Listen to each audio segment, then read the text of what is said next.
Hello future officers, welcome back to your channel English with Kokila. As we all know कि आपका GD के exams चल रहे हैं और ये 30th ऑफ मई तक चलेंगे, तो हमारा क्या काम है, we are going to discuss the PYQ of SSC GD 2025 in this video. और आगे हम और भी जो बाकी पीवाईक्यूज हैं उसको भी डिस्कस करेंगे। ठीक है, ये जो डिस्कशन है ये काफी डिटेल्ड होगा, तो इट्स वेरी इंपॉर्टेंट कि आप देखें। और अगर आप जीडी की तैयारी नहीं करते हैं, किसी और एग्जाम की तैयारी करते हैं, फिर भी ये लेक्चर आपके लिए काफी ज्यादा इंपॉर्टेंट है, क्योंकि काफी सारे जो वर्ड्स होते हैं या काफी सारे जो क्वेश्चंस होते हैं वो दूसरे एग्जाम्स में भी देखने को मिल जाते हैं। ठीक है, सो यू नेवर नो कि कब कौन से एग्जाम में कौन सा क्वेश्चन पूछ दिया जाए। सो जितने भी आपके इंग्लिश से रिलेटेड पीवाईक्यूज होते हैं, प्रैक्टिस सेट्स होते हैं, वो सभी आपको देखने चाहिए। ठीक है, so okay, so let's come to our first question. It says select the most appropriate option that can substitute the underlined word in the given sentence. Okay, Esther is making wrong choices with that argument. Esther is making wrong choices. Making wrong choices को हम किस चीज से substitute कर सकते हैं, बदल सकते हैं, change कर सकते हैं। Options देखिए, barking at the sky, barking about the bush, barking her arms of, या फिर barking up the wrong tree. बताइए, ये ईडियम्स हमें पहचानने हैं यहाँ पे, और जो सही ईडियम है वो है barking up the wrong tree. Barking at the sky का कोई सेंस नहीं है, barking around the Bush incorrect है। जो सही ईडियम है वो है क्या, beating around the Bush, beating around the Bush. Okay,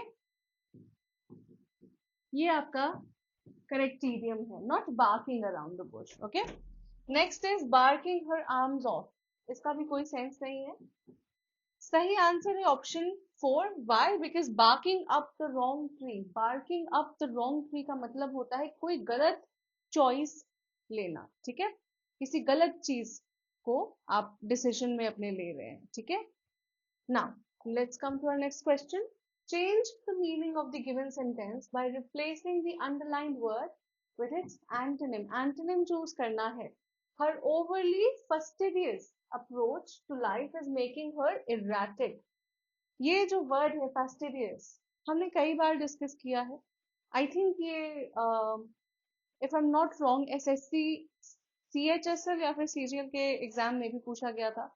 हमने इसको frequently asked idioms में भी डिस्कस किया है, not idiom sorry, frequently asked vocabulary, antonyms, synonyms, है ना।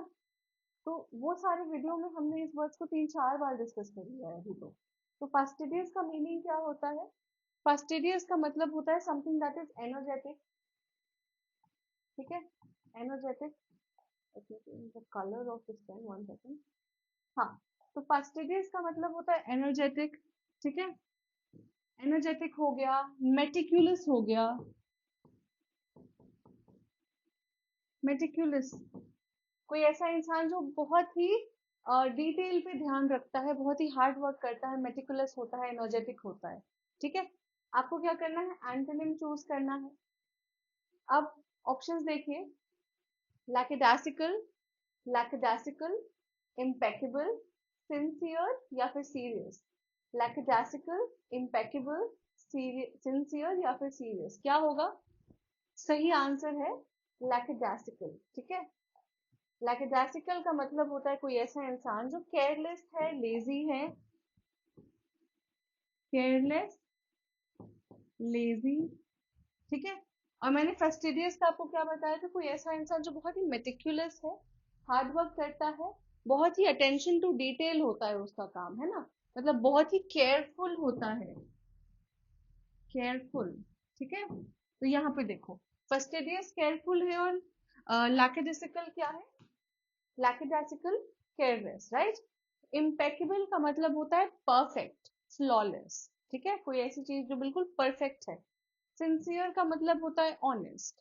ठीक है, सच्चा, ऑनेस्ट, सिंसियर। सीरियस हम सभी को पता है, गंभीर, serious, right. So the right answer is option 1। The following sentence has been split into 4 segments. Identify the segment that contains a grammatical error. Error detect करना है आपको। The elevator in the mall is temporary out of service. Error है कहीं पे? The elevator in the mall is temporary out of service क्या होगा?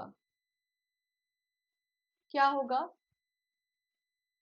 Is temporary out of service होगा या फिर is temporarily out of service, है ना? एडजेक्टिव है कि अभी फिलहाल आउट ऑफ सर्विस है, राइट? तो it's not temporary, it's temporarily, है ना? तो ऑप्शन 4 आपका राइट आंसर हो जाता है, ऑप्शन 4 में एरर है। Let's come to next question. Select the most appropriate antonym. Antonym means opposite word, है ना? हॉस्टाइल, हॉस्टाइल का मतलब क्या होता है? हॉस्टाइल, ये भी हमने काफी बार डिस्कस किया है। हॉस्टाइल का मतलब होता है कोई ऐसा इंसान या कोई ऐसी चीज जो अनफ्रेंडली है, अनफ्रेंडली है, अग्रेसिव है, ठीक है? अग्रेसिव है, अनफ्रेंडली है। और इसका एंटोनिम क्या हो जाएगा? आईसी मतलब होता है ठंडा, ठीक है? IC means cold. या फिर किसी का जो व्यवहार है, कहते हैं ना कि यार उसका व्यवहार वार्म नहीं है, बहुत ही ठंडे रिप्लाई कर रहा है, मतलब एनर्जेटिक नहीं है, ऐसा नहीं लग रहा कि वो इंटरेस्टेड है आपसे बात करने में, बहुत आइस कोल्ड रिप्लाई है उसका, है ना? आईसी। तो उस मामले में भी हम आईसी को यूज करते हैं।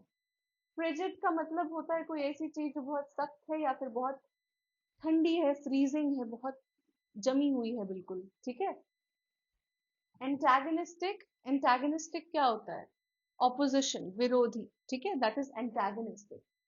और हॉस्पिटेबल मतलब हॉस्पिटेबल, वेलकमिंग, है ना? जो आपका वेलकम करे, आपका खातिरदारी करे आपकी, या फिर फ्रेंडली, ठीक है? तो यहाँ पे आप देखिए एंटोनिम चूज करना है। सही आंसर क्या हो जाता है? ऑप्शन 1। हॉस्टाइल का मतलब होता है अनफ्रेंडली, हॉस्पिटेबल का मतलब होता है बहुत ही वेलकमिंग, बहुत ही फ्रेंडली, बहुत ही वार्म, ठीक है? चलिए, select the most appropriate option to fill in the blank. Her dash in the face of adversity was truly commendable and inspired everyone around her. Her dash in the face of adversity. Adversity मतलब बुरा समय, है ना? परेशानी का समय, adversity. Option देखिए, cowardice, resilience, negligence या फिर indifference.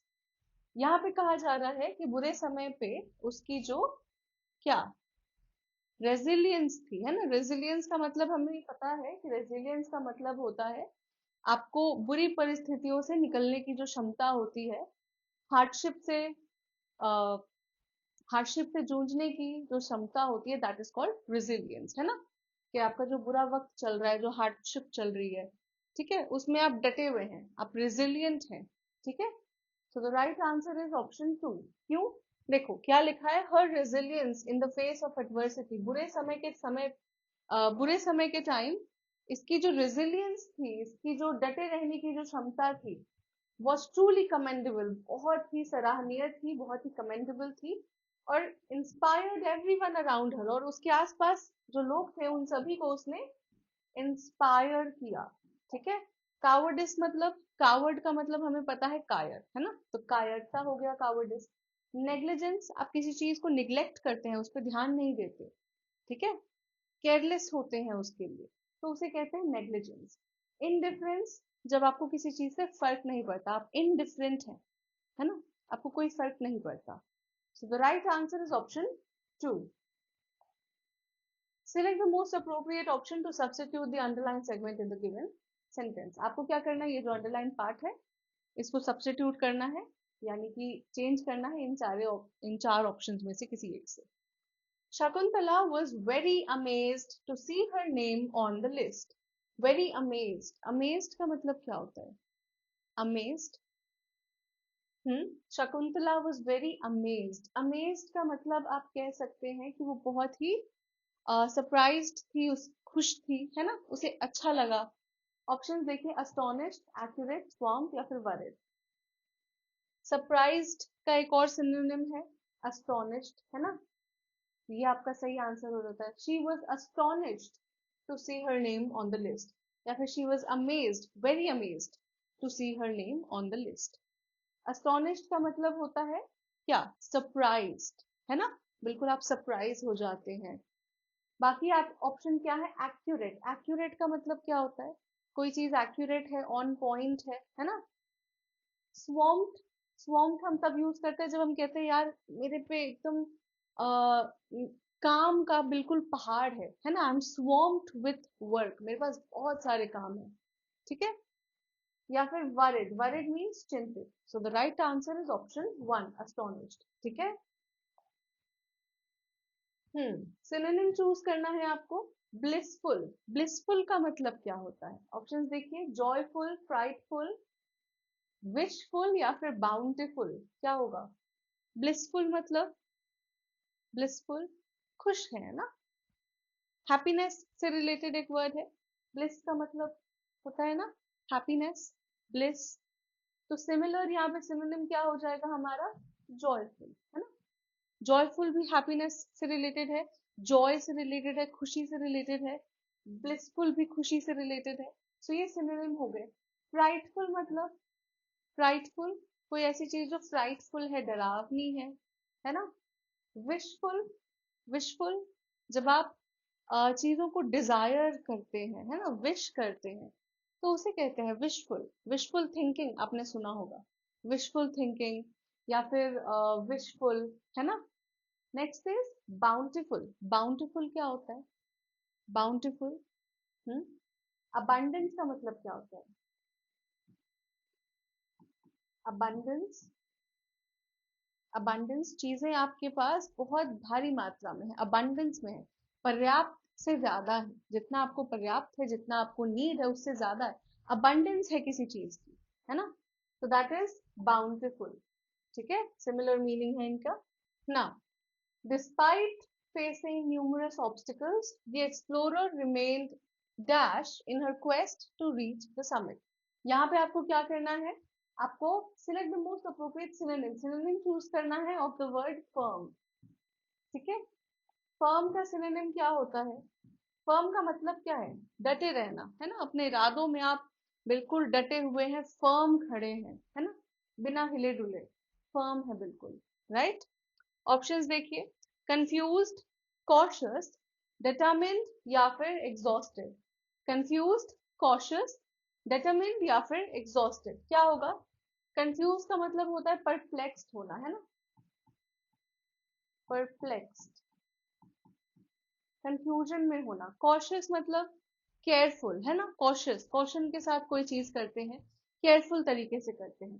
डिटरमिन्ड मतलब, डिटरमिन्ड अपने इरादों के लिए आप क्या है, डिटरमिन्ड है, बिल्कुल उनपे फर्म है ना, डटे हुए हैं, डिटरमिन्ड है। एग्जॉस्टेड बहुत ही थके हुए हैं, बहुत टायर्ड फील कर रहे हैं, एग्जॉस्टेड हैं, ठीक है। So the right answer is determined. Synonym choose करना था फर्म का ना, फर्म का मतलब क्या है, अपने इरादों पे डटे रहना, और डिटरमिन्ड का सिमिलर मीनिंग है, तो आंसर हो जाता है आपका option three. Next, select the incorrectly spelled word. आपको क्या करना है, इन चारों वर्ड में से जिस वर्ड की स्पेलिंग गलत है उसे चूज करना है। क्रिटिक, ठीक है। Inconsistencies, alright. न्यूमरस, ये देखिए इनएक्यूरेसीज का स्पेलिंग गलत है, इन,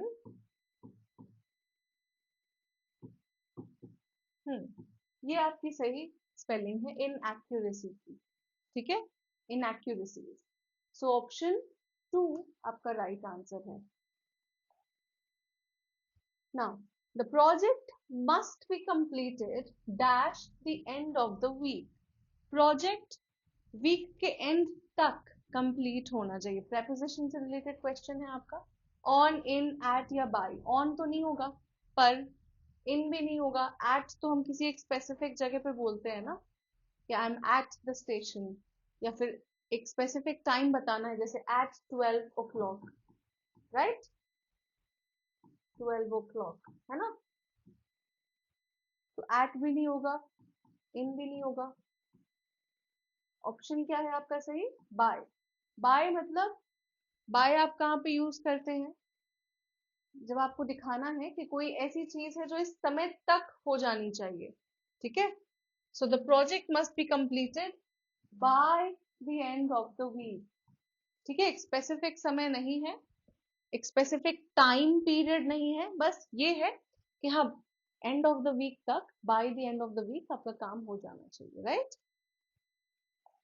next, Dravid and his team beautifully entered the competition. Error detect करना है आपको.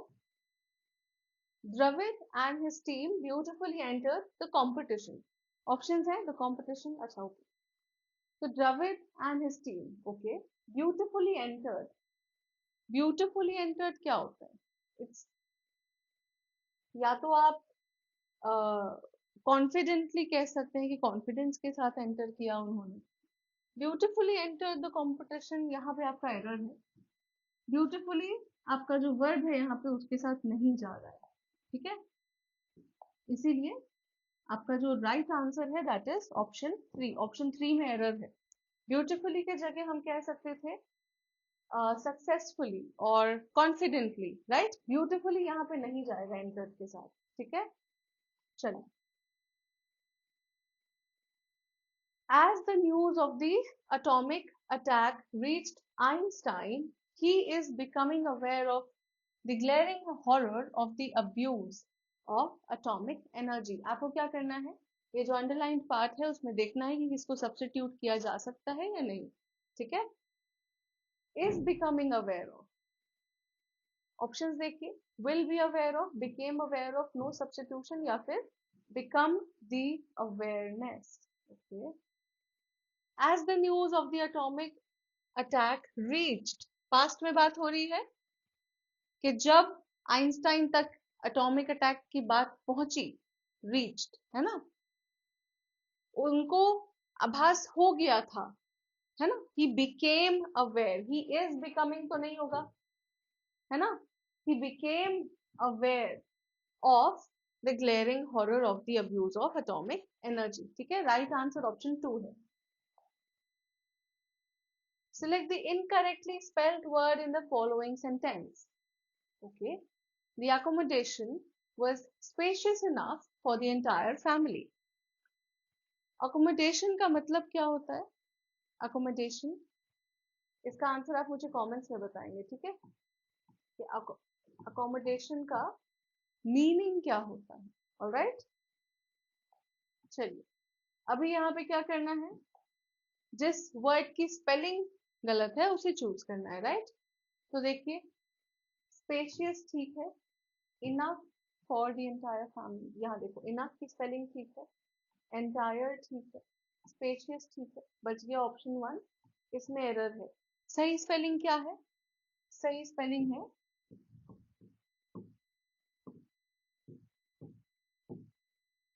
अकोमोडेशन, ठीक है. डबल सी, ACCOMMODATION, ठीक है. यहाँ पे सी मिसिंग था, तो करेक्ट आंसर ऑप्शन 1 हो जाता है आपका, इसमें एरर है. Now, she was deeply dashed by the gesture of kindness from her friend. deeply dash, kindness, अच्छा उसकी फ्रेंड का जो काइंडनेस था, जेस्चर ऑफ काइंडनेस है ना, काइंडनेस का जो एक्ट था, उससे वो क्या हो गई. ऑप्शन देखिए, अलर्टेड, टच्ड, डिसहार्टेंड, या फिर रेज्ड. क्या होगा? अगर कोई आपके प्रति काइंड है तो एक पॉजिटिव फीलिंग होगी, आप टच्ड हो जाएंगे, है ना, आपको वो चीज छू जाएगी, है ना. इमोशनली आपको वो मूव करेगी. टच्ड मतलब इमोशनली मूविंग, है ना. अलर्टेड मतलब सतर्क हो जाना, अलर्ट हो जाना, वरिड हो जाना, है ना, चिंता में आ जाना. डिसहार्टेंड, निराश हो जाना. रेज्ड का मतलब क्या होता है? रेज्ड का मतलब, रेज्ड का मीनिंग आप मुझे कमेंट्स में बताइएगा. इट्स वेरी इजी, रेज्ड, ठीक है. तो राइट आंसर क्या है? ऑप्शन 2, टच्ड, ठीक है. Select the most appropriate antonym of the given word. Antonym choose करना है, ऑपोजिट मीनिंग. प्रोस्ट्रेशन, प्रोस्ट्रेशन क्या होता है? प्रोस्ट्रेशन, ऑप्शंस देखिए, काउंटर पार्ट, एक्रिडनेस, रिफ्रेशमेंट, या फिर इम्प्रेशन. क्या होगा? Prostration.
Prostration means what?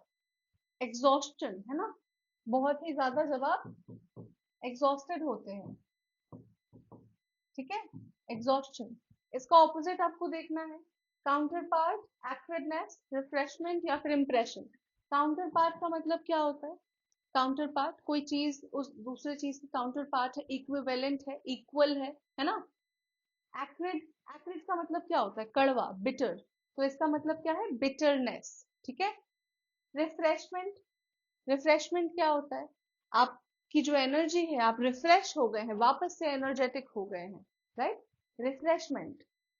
Impression का मतलब, इम्प्रेशन का मतलब क्या होगा? किसी चीज पे जो इम्प्रेशन पड़ रहा है, प्रभाव पड़ रहा है, इफेक्ट पड़ रहा है, right? Right answer is option 3, राइट? प्रोस्ट्रेशन का ऑपोजिट क्या हो जाएगा? रिफ्रेशमेंट, है ना? Let's come to our next question.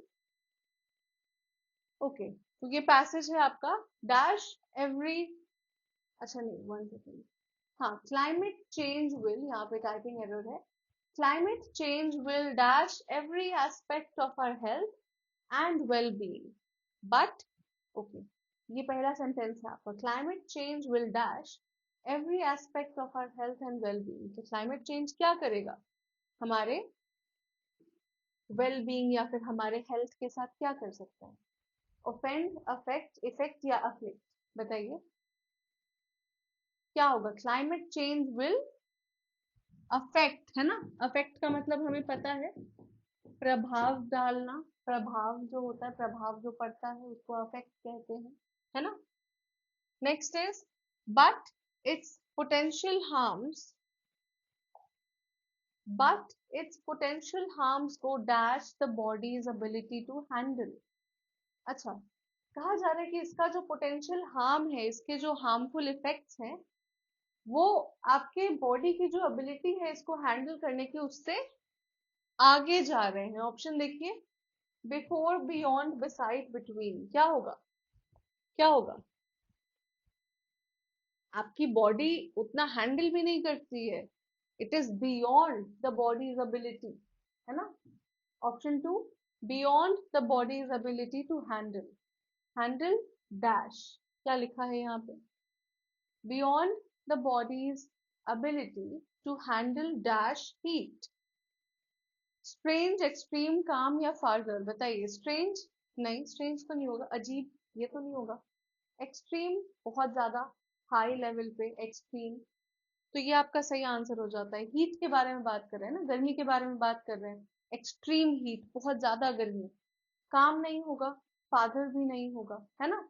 Right answer is option 2, कि the body's ability to handle, शरीर की जो क्षमता है एक्सट्रीम हीट हैंडल करने की, जो बहुत हाई लेवल की हीट हैंडल करने की, important as it is, as this is, extreme weather events such as floods, droughts, एक second, हाँ, extreme weather events such as floods, droughts, storms and wildfires are becoming more what?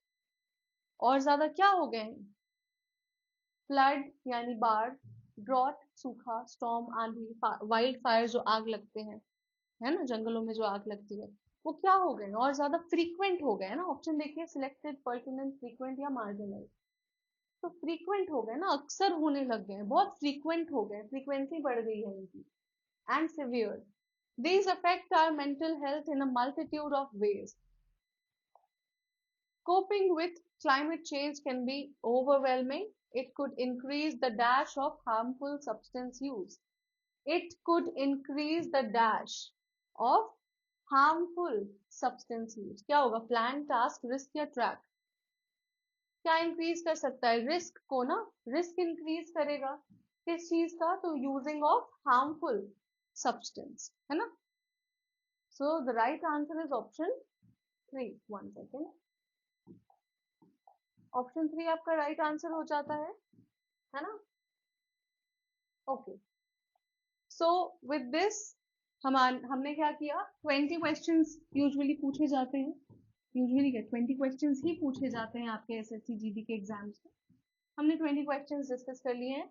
ये जो question था ये आपका 7 Feb, not 7 Feb, one second, 6 Feb, हाँ, 6 Feb 2025 का shift 1 का क्वेश्चन पेपर था, ठीक है।